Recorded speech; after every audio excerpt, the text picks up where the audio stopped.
Hey guys, welcome back. If you are new here, my name is Debbie and I'm a social media specialist. I work with businesses to help them create positive user experiences for their audiences, as well as to drive the most organic traffic possible to their website and landing pages, courses, and offers with the use of Pinterest. If you are not new here, welcome back. I'm so happy that you are back. And today we're going to talk about something really simple, but something that people often really overcomplicate, and that is where to store our assets for content creations. And when I'm talking about assets, I'm talking about user-generated content. So if your customers or your audience have sent you content and they give you permission to share it on your social networks. I'm talking about testimonial graphics.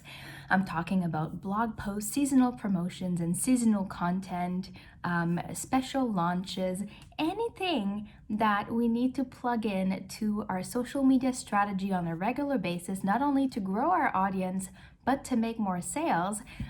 Something that I see often is people overcomplicating that process.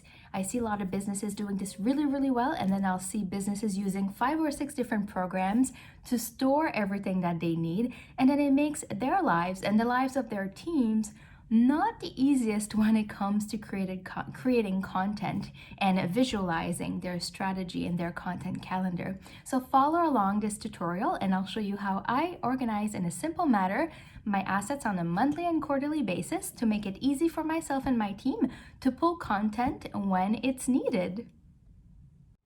Alright, so let's dive in. So as promised, this is something that's really easy and anybody can replicate in Trello or Asana or any program that they are using. So if you're using a different program than Trello, there's no reason why you couldn't replicate this to make your life easier when it comes to content creation. So as you can see, I have different different lists created. So I have a blog list with a blog banner card, I have a Pinterest course promo, graphics list, client testimonial, seasonal content, and user-generated content. In here I store all of my blog banners. So when I send an email blast, or when I want to add a blog banner on my website, this is where I store some templates where I can easily create them, or some banners that have done well in the past and I want to reuse. This is where I store all of my graphics for promoting my Pinterest course. And of course, this is not the only graphics that I have. I do create some on the go, but if I'm working with my content calendar and I see that I forgot, let's say, to schedule a pin to go out on Thursday to promote my course and I don't necessarily have the time to create one, I can just come here into my bank of Pinterest graphics to promote my course and I can share one of these. Of course, that's a video for another story. Pinterest prefers new and fresh content and fresh links, but this does not mean that we can repurpose our content on a regular basis as long as we don't share the same content over and over. But point being that you can store your graphics so that they are easily attainable.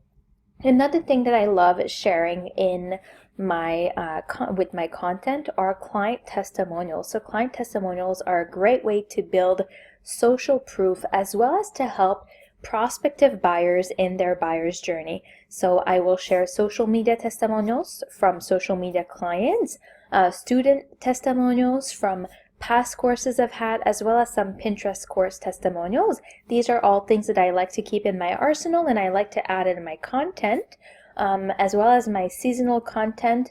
Of course, if my branding were to change or anything like that, I would update some of my seasonal or holiday templates. But point being, again, I can quickly come and grab any images that I want for the year, as well as user-generated content. Now, keep in mind something that you want to do is if you are going to keep a bank of assets like this in a program, make sure that you constantly refresh the content that you have in here on a regular basis, whether that being quarterly or monthly, to make sure that it's still relevant, that it still represents your business goals, that it still has your branding. If you've gone through, let's say, a little bit of rebranding, you'll want to make sure that you update that.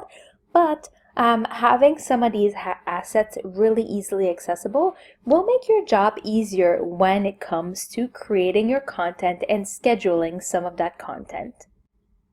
You know, there's really like 100 or 1,000 different ways that you could do this, but one of my favorite ways and one of the things that works the best for me in my business and for my clients is to keep things simple.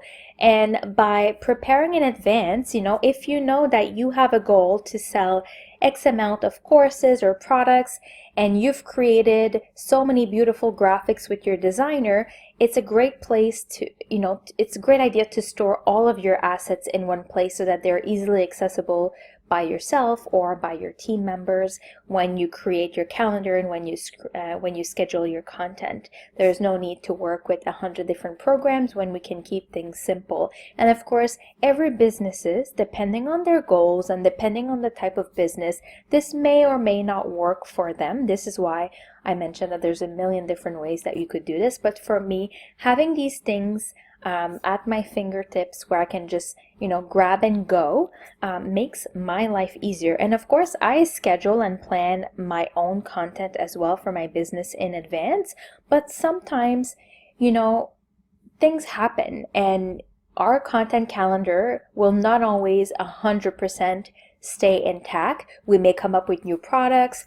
We may feel like we need to share a bit more content. We may want to highlight a bit more testimonials to build our social proof and help buyers in their buyer's journey. And by keeping our assets all in one place and being able to quickly access them, it definitely makes a difference when it comes to your strategy.